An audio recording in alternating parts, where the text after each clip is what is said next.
तो हमें कोशिश करनी पड़ेगी तमाम ये लोग जो जूझते हैं, जो मेहनत करने वाले हैं, उन तक हम अपना संदेश पहुंचाएं, उन्हें हम संगठित करें।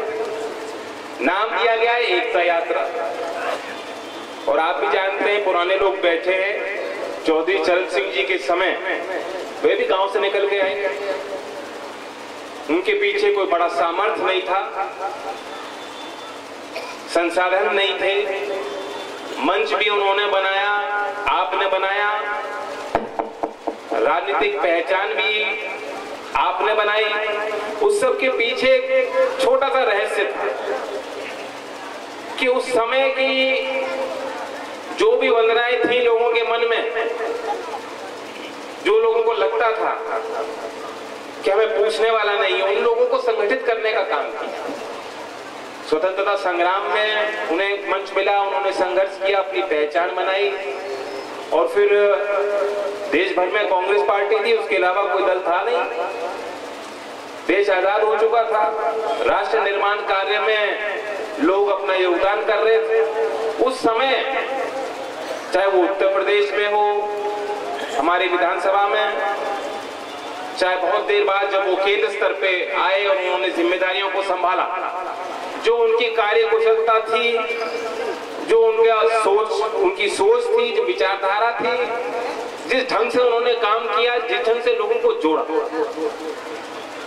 ये बहुत बड़ी बात है कि इतने सालों उनके देहांत के बाद भी आज भी गांव में चौधरी चरण सिंह जी का नाम कोई लेता है तो किसान की रंजिश बदल जाती है, वो समझ जाता है कि यहाँ अपनों की बात हो रही है। ये एक बहुत बड़ी भावना है, लेकिन उन्होंने इस चीज को एक दिन में नहीं खड़ा किया, बहुत मेहनत करी, और रहस्य ये था कि उन्होंने लोगों को जोड़ा। आज हम कहाँ खड़े हैं, बहुत बंटवारे हो चुके।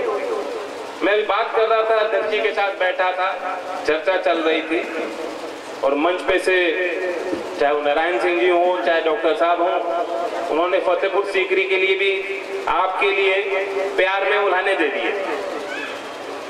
ये तो हमें और आपको सोचना। वास्तविकता ये है कि हम बात करें ग्रामीण समाज की, हम बात करें गरीब की, हम बात करें कि विकास का अभाव है, यहाँ क्या मुद्दे हैं, जमीनी मुद्दों को उठा के चलें, लेकिन चुनाव दूसरे मुद्दों पर लड़े जाते हैं। चुनाव में आप रामलला की जय बोले और बुलवाएं, भारत माता की जय, गौ माता की जय बुलवाएं। अगर वोट उस आधार पे मिलना है तो जय जवान जय किसान का नारा कौन बोले? कोई नहीं बोले।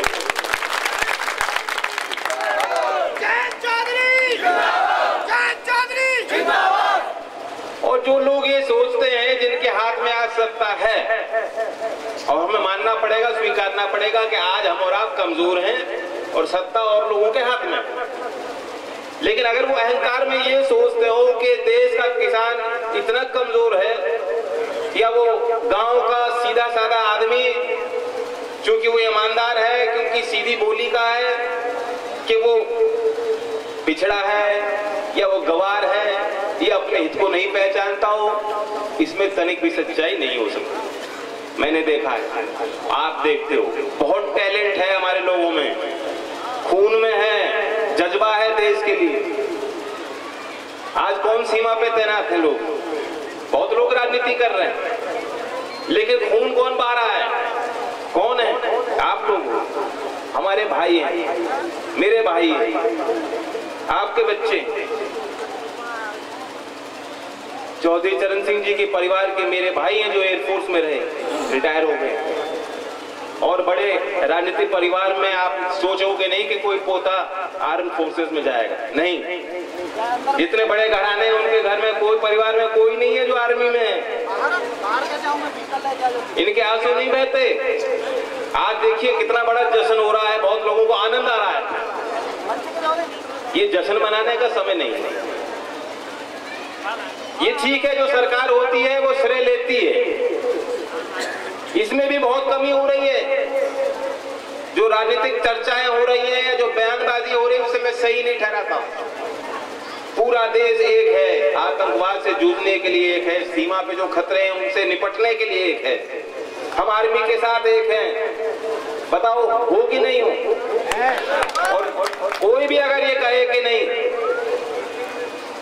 कि आर्मी को जवाब देना पड़ेगा या आर्मी को अपना एविडेंस दिखाना पड़ेगा, मैं उस राय का नहीं। और मैं समझता हूं कि केंद्र सरकार को भी उसे सार्वजनिक करने की कोई आवश्यकता नहीं है, उससे इंटरनेशनल कम्युनिटी में, दुनिया में हमारी बात कमजोर होती और हम नहीं मांग रहे। लेकिन वही मैं एक चीज कहना चाहता हूं कि जो लोग जश्न मना रहे हैं, ठीक है आप श्रेय लीजिए, लेकिन वही आपकी जवाबदेही ये भी बनती है कि उरी में जो लोग मरे, क्यों मरे? जब से आपने सत्ता हासिल की, रोज घटना क्यों हो रही?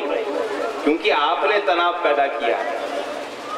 उल जलूल के बयान दे करके रक्षा मंत्री होकर ये कहना कि एक देश कोमा में है, और उसी शाम उसी रात में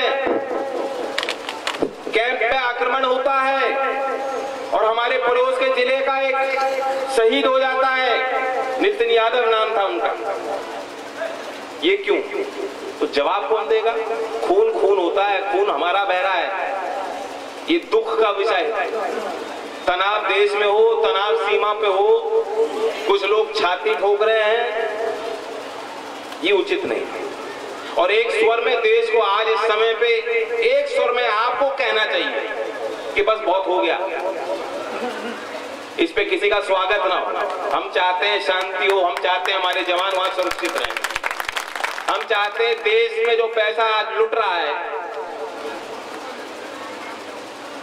वो किसानों के उसमें हो, गांव के विकास का बजट बढ़े, तभी तो तरक्की होगी, ऐसे तरक्की होने वाली नहीं है। और अगर सरकार करना चाहती है, पैरामिलिट्री फोर्सेस की मांग है, मैं उचित मानता हूं, वे भी वहीं तैनात हैं, आईटीबीपी हो, बीएसएफ हो, फर्स्ट लाइन ऑफ डिफेंस हैं, सबसे पहले वे जूझते हैं।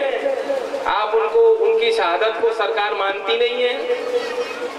उनको 1 रैंक 1 पेंशन की जो मांग उनकी ओर से उठ रही है, मैं लोकदल के परिवार की ओर से, आपके ओर से, इस मंच की ओर से कहना चाहता हूं कि उनकी मांग उचित है, सरकार को वहां सोचना चाहिए। और अगर सरकार करना चाहती है तो सैनिकों के परिवार के लिए करे। और मेरा प्रस्ताव है, प्रधानमंत्री से भी मांग करता हूं, प्रधानमंत्री राहत कोष होता है, कहीं भूकंप आ जाए, कहीं बाढ़ आ जाए, देश और विदेश में जो भारतीय नागरिक हैं वो इसमें योगदान करते हैं, प्राइवेट सेक्टर का डोनेशन उस फंड में जाता है। उसी तरीके से एक कोष निर्धारित हो, क्योंकि कितने सैनिक परिवारों से मैंने मुलाकात की है, जब ऐसी घटना और दुर्घटना होती है वो अपने लिए नहीं मांगते, वो कहते हैं कि हमारा लड़का तो गया, लेकिन हम छोटी बस्ती के रहने वाले हैं, हम चाहते हैं हमारे बस्ती का विकास हो, हमारे गांव का विकास हो। हमेशा ये बात मैंने सुनी। तो क्यों ना हम अलग से कोष स्थापित करें जो शहीद के स्मृति में उसके गांव का, उसके बस्ती के विकास के लिए वो पैसा व धन इकट्ठा करके लगाया जाए, ये सही सम्मान। और मेरा प्रस्ताव है कि केंद्र सरकार करे ना करे, आप लोकदल के नुमाइंदों को इतना मजबूत करें, अपनी गिनती बढ़ाएं विधानसभा में, और आपकी सरकार ऐसी हो जो आपकी सुने। और पहला कदम होगा, अगर मुझे मौका मिला, कि शहीद स्मृति ग्राम विकास योजना के नाम पे एक अलग योजना बनाकर भरपाई नहीं हो सकती, जो चला जाता है लौट के नहीं आता। बहुत चंचल जीवन है, हम लोग नहीं समझ पाते। मैं भी अभी यंग हूँ, 2-3 साल और मुझे नौजवानों की श्रृंखला में जोड़ लें लेकिन मुझसे बहुत यंग लोग हैं। इस युवा अवस्था में आदमी सोचता नहीं है कि हमारी कोई सीमा है, हम सोचते हैं हम तो दुनिया पे काबिज होंगे, ऐसी कोई चीज नहीं जो हम नहीं कर सकते, हम नहीं सोचते, लेकिन मौके बार बार नहीं मिलते। अगर आप एक बार चूक जाओगे तो सालों साल लग जाते हैं। एक जीवन है, इस जीवन में आप ये सोचिए कि आप क्या कर रहे हैं, समाज के लिए क्या कर रहे हैं। इसी भावना को लेकर मैं आपके यहाँ खड़ा हूँ। ठीक है, आज चर्चा चल रही है, मैं देखता हूँ जो राजनीतिक चर्चा है वो निम्न स्तर की हो चुकी है। यूपी में लड़ाई चल रही है, मुख्यमंत्री कौन है, अगला मुख्यमंत्री कौन होगा। मुख्यमंत्री कह रहे हैं कि मैंने अपना नामकरण खुद किया, उनके पिताजी कह रहे हैं नहीं नहीं नाम इसका मैंने रखा था। ये कोई मुद्दे हैं? मैं कहना चाहता हूं मेरा नाम पुराने लोग जानकार है, जानते हैं मेरा नाम तो चौधरी चरण सिंह जी ने रखा था। तो एक मौका मिलना है, अगर मैं आपके यहाँ खड़ा हूं, ये मत मानिएगा मेरे अंदर कोई अहंकार नहीं है। नारे दिए जाते हैं चुनाव को देख करके, वो बात अलग है, लेकिन ये चौधरी चरण सिंह की विराट विचारधारा की जो आप विरासत कह लें, उसके प्रतिनिधि के रूप में, उत्तरदायी के रूप में मैं अकेला नहीं हूं। नौजवानों, आपको साथ देना होगा, यह आपकी नैतिक जिम्मेदारी बनती। चौधरी साहब ने अकेले नहीं किया, बहुत कुछ करना है। अब आपको पहचान करनी होगी हमारे मुद्दे क्या हैं। घर वापसी, लव जिहाद, पलायन, पाकिस्तान, क्या इन मुद्दों पे आप वोट करना चाहोगे? या सड़क, बिजली, रोजगार, किसान को दाम, ये हमारे मुद्दे होने चाहिए। लेकिन लोगों को भटकाया जा रहा है, असल मुद्दों से दूर किया जा रहा है, क्योंकि जब जवाब बनेगा नहीं तो उनका प्रश्न बदल लो। ये एक बहुत बड़ी अच्छी स्ट्रेटेजी होती है। मीडिया के बंधु बैठे हैं, ये जानते हैं, जो लोग, जिन लोगों में हुनर होता है, जो आपके इसमें चक्कर में आते नहीं, चक्रव्यूह में फंसते नहीं, वो एक काम करते हैं, आप सवाल पूछेंगे ए, वे जवाब देंगे बी, आप सवाल पूछेंगे बी, वे जवाब देंगे ए। तो यही हुआ। प्रधानमंत्री जी ने घोषणा की थी चुनाव के पहले मैनिफेस्टो में, और लगभग 200-250 सभाओं में कहा, गांव देहात में मीटिंग में कहा, चाय पे चर्चा में, होलोग्राम में अपना चेहरा दिखाकर बस्तियों में मीटिंग कर करके ये बात कही कि अगर मुझे मौका मिलेगा हमारी सरकार किसानों की होगी। और स्वामीनाथन आयोग के कहने पर जो उनकी सिफारिश थी, मुख्य सिफारिश ये थी कि किसानों को लागत का 1.5 गुना मूल्य मिलेगा, बहुत हक के साथ और अधिकार के साथ, और आपका विश्वास जीत करके, और जीतने के लिए उन्होंने कहा कि हम कराएं। लेकिन सच्चाई क्या हुई? सरकार नहीं बनी, पासवान जी मंत्री बने।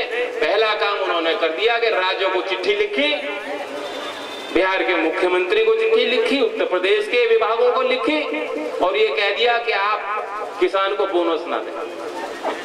ये कहां की बात? ये कौन सी ईमानदारी है? ये आपका अपमान नहीं है? धान की बात हुई, चर्चा हुई, धान की अच्छी फसल मैं देख रहा था, रिकॉर्ड पैदावार इस बार फिर किसानों ने की, कोई शक नहीं है। लेकिन उसका परिणाम क्या मिलेगा? उसका परिणाम क्या किसानों को मिल रहा? 4,500 तक रेट थे, कहां पहुंच गए? कारण क्या है? इस गांव से आगे आलू की बेल्ट शुरू हो जाती है। आलू की भी फसल ऐसी है, बहुत पैसे दिए, जब लगता है सीजन अच्छा लगेगा, इस बार अच्छी पैदावार है, फसल बढ़िया है, दाम भी ठीक है, करते करते जब फसल तैयार होती है तो किसान को दाम मिलता है। कारण क्या है? मैं बता देना चाहता हूं, जानकारी दे रहा हूं कि आप भारतीय जनता पार्टी के कोई नुमाइंदे हो, केंद्र सरकार के नुमाइंदे आपके बीच में आएंगे, उनसे पूछेगा आपने क्यों किया। और ये उदाहरण है किस तरीके से सरकार की व्यापार नीति किसानों के खिलाफ है। उन्होंने 2014 में, 2015 में और इस साल एक तरह से आलू के निर्यात पर प्रतिबंध लगा रखा। उन्होंने कंडीशन लगा दी मिनिमम एक्सपोर्ट प्राइस, और 27 रुपए का भाव रखा था 2014 में, जब भाव था नहीं 27 रुपए, 8 रुपए 9 रुपए प्रति किलो, और कहा कि 27 रुपए से कम अगर होगा तो आप एक्सपोर्ट नहीं करोगे। एक तरह से सरकार ने ये कह दिया कि एक्सपोर्ट नहीं होगा। सरकार को ये सोचना चाहिए कि जब किसान की फसल तैयार होती है, जब मंडी में लेके जाता है, एक प्राथमिकता होनी चाहिए कि किस तरीके से उसको लाभकारी मूल्य किसान को मिले। लेकिन इस सरकार का इस ओर ध्यान नहीं है, उनका पूरा फोकस कहीं और है। जब आपके हाथ से फसल चली जाएगी तो आप चर्चाएं सुनोगे, महंगाई हाय महंगाई हाय महंगाई। दाल की खेती करने के लिए सरकार ने कहा कि हम एमएसपी बढ़ा देते हैं, एमएसपी बढ़ा दी, बहुत प्रोत्साहन प्रोत्साहन किया। प्रधानमंत्री जी ने खुद बोला कि हम बाहर से मंगा रहे हैं, हमें उत्पादन बढ़ाने की आवश्यकता है। जब किसानों ने रकबा बढ़ा दिया तब जाके अफ्रीका में जाके कहते हैं कि हम तो आपसे लेंगे, करार कर दिया। पासवान जी कहते हैं अफ्रीका से जाके हटके ब्राजील से भी मंगाएंगे। तो हमारे किसान क्या करेंगे?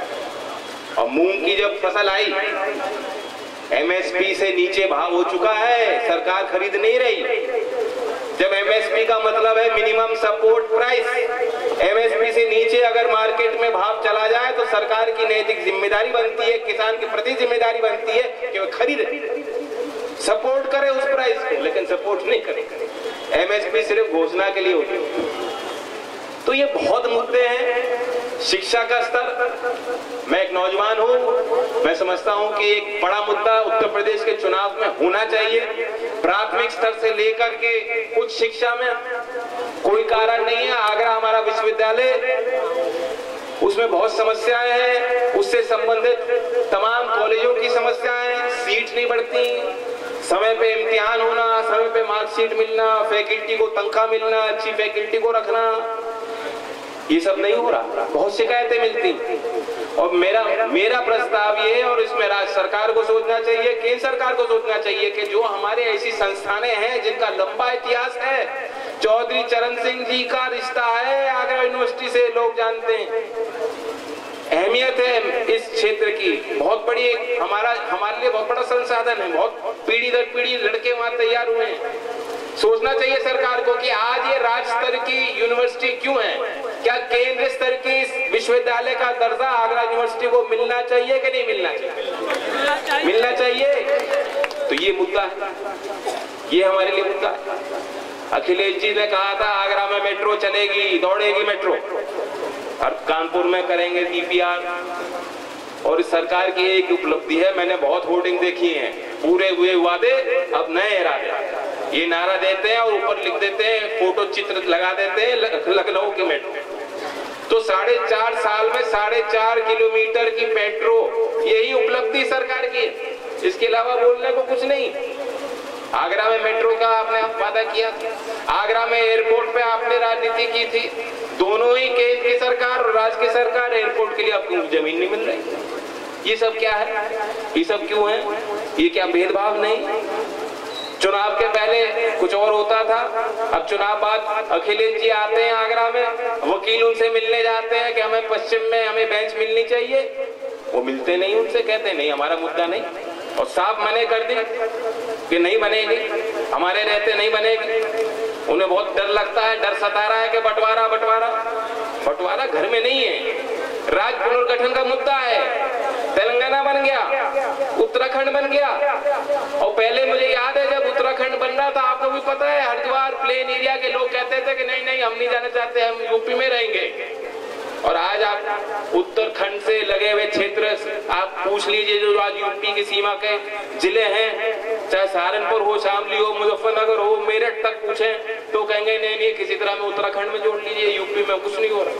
रोजगार के लिए, व्यापार के लिए वहां के लोग वहां जा रहे हैं, क्योंकि छोटा राज्य बना, विकास से गति मिली और लोगों को दिखने लगा कि हाँ ये असरदार, ये रणनीति, जमीन पे वो चीजें उतरने लगी।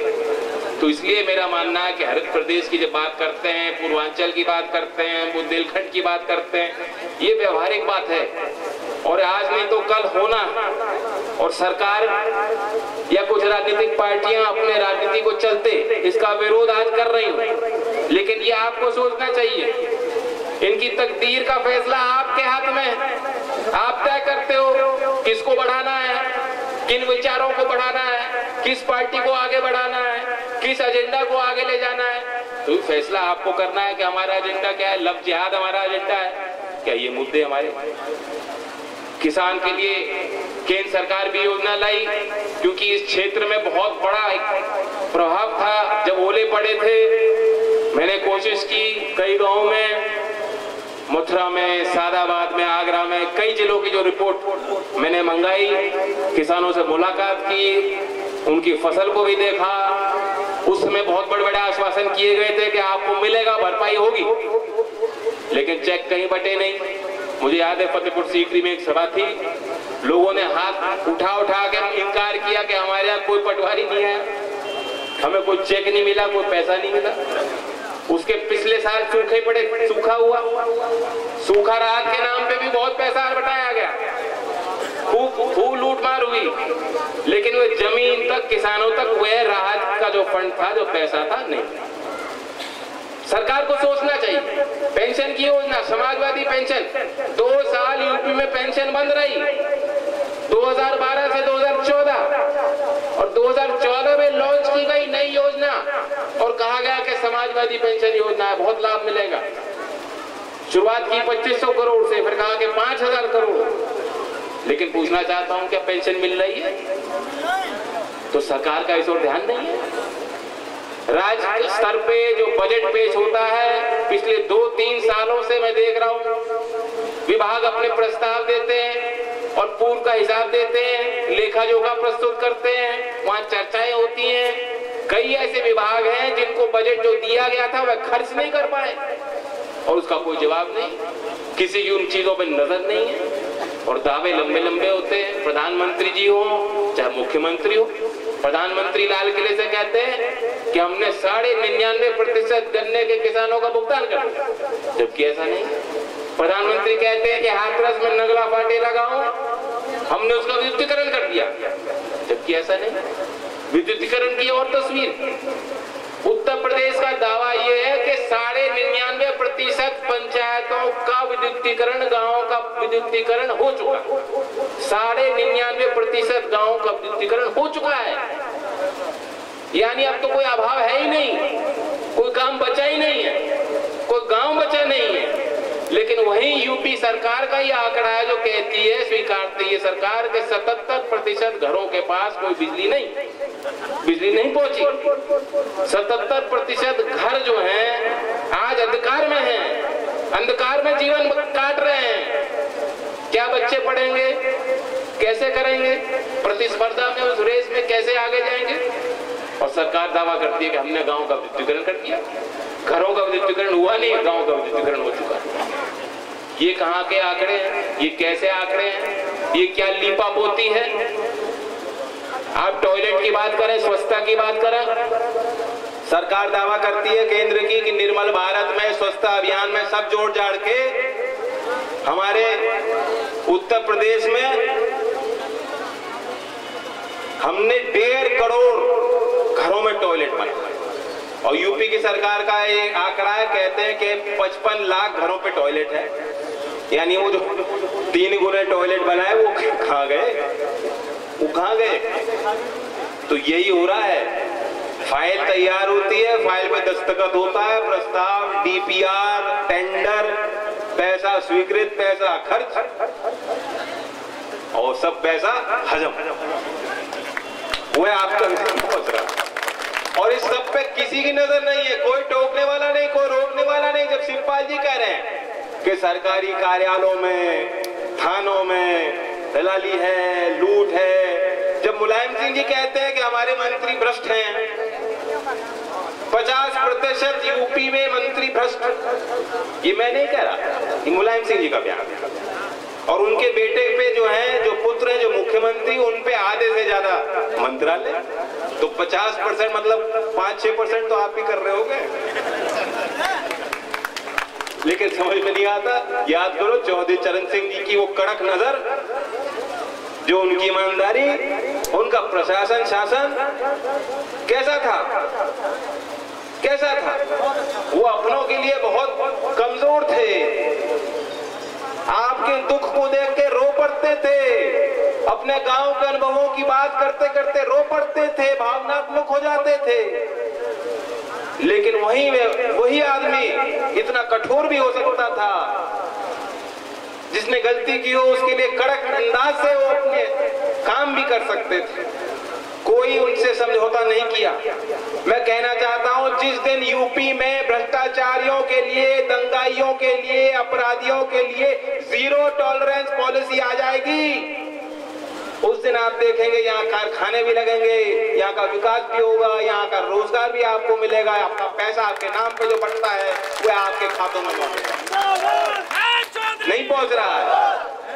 और उसका दोष एक ये भी है कि आजकल पॉलिटिक्स हो चुकी, मैं बात करता हूँ दूसरी पार्टियों के नेताओं से, कुछ लोग हमारे यहाँ थे, कुछ लोग और जगह चले गए।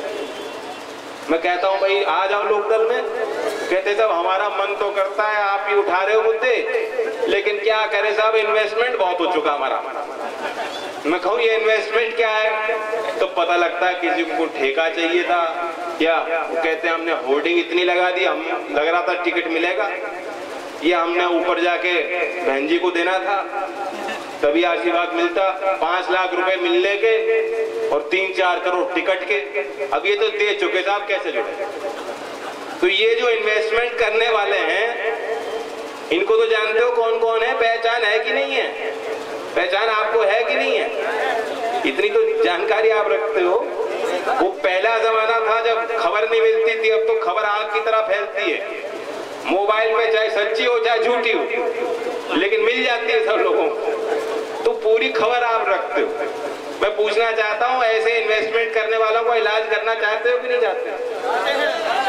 तो इलाज मेरे हाथ में नहीं है, जादू की छड़ी मेरे हाथ में नहीं है, वह आपके हाथ में। अब आप देख लो अच्छे लोग कौन है और एकता बना लो, एकता यात्रा आपके बीच में से निकालिए, फतेहपुर सीकरी के लोग तय कर लो, एक हो जाओ, कोई नहीं पछाड़ने वाला। अब नारा दिया जाता है, कुछ लोग कॉपी कर रहे हैं, नरेंद्र मोदी जी ने नारा दिया था, उस नारे को कॉपी कर, कोई लिख देता है मिशन 2017, नासा के मिशन होते थे जब वो रॉकेट भेजते थे ऊपर, ये मिशन नहीं है, और मिशन है ठीक है, लेकिन वो लाइफ लॉन्ग मिशन है, अंतिम सांस तक ये मिशन है, 2017 में समाप्त नहीं हो जाने वाला। ये मत सोच लेना इतने आसानी से कुछ मिलना भी नहीं है, हमें और आपको संघर्ष करना पड़ेगा। मैं तैयार हूं, आज मैंने आपके साथ कदम से कदम मिलाया नहीं मिलाया, तो कमजोर मत सोचिएगा। कुछ लोग सोच रहे होंगे एक वीडियो चली थी यूट्यूब पे, हो गया था मथुरा में, लेकिन कमजोर मत मानिएगा, आपके साथ यूं ही कदम से कदम मिलाऊंगा और रुकने वाला नहीं हूं। फतेहपुर सीकरी से लेकर लखनऊ, जो चौधरी साहब कहते थे हमारी लखनऊ हमारी गद्दी, एक हाथ एक आंख खेत पर और एक आंख गद्दी पर। कोई कारण नहीं है कि सरकार आपकी ना हो, सरकार मेरी नहीं, सरकार मोदी जी की नहीं, सरकार अखिलेश जी की नहीं, मैं चाहता हूं सरकार ऐसी हो जिसपे जनता हक के साथ कहे ये मेरी सरकार, ये हमारी सरकार। और ये तस्वीर आप बना सकते हो, इसके चित्रकार आप हो, इसके रचयिता आप हो, ये सपना आप देखो। सबसे बड़ा मुद्दा मेरे लिए है नौजवानों के लिए रोजगार। यूपी में नेशनल सैंपल सर्वे ऑर्गेनाइजेशन ने कहा है कि यूपी में 2017 के अंत तक 1 करोड़ नौजवान अतिरिक्त बेरोजगार होंगे। आज अगर मैं चलाऊं, मैं उस नौजवान के लिए चलाऊं जो पीएचडी करके भी सरकारी क्लर्क की नौकरी में लंबी कतार में खड़ा, जो दरोगा भर्ती में जिसने कोशिश की लेकिन गिनती नहीं मिली, कोर्ट में लड़ाई लड़ी सड़क पे लेकिन नौकरी नहीं मिली। मैं चलाऊं तो उस किसान के लिए चलाऊं जिसको अपनी मेहनत का फल नहीं मिल रहा। मैं चलाऊं तो उस गरीब आदमी के लिए चल रहा हूं जो प्रशासनिक सेवाओं से दुखी है, कोर्ट कचहरी के चक्कर नहीं लगा सकता, तहसील दिवस में जा नहीं सकता बार बार, अधिकारियों को घेरने का सामर्थ्य उस पर नहीं।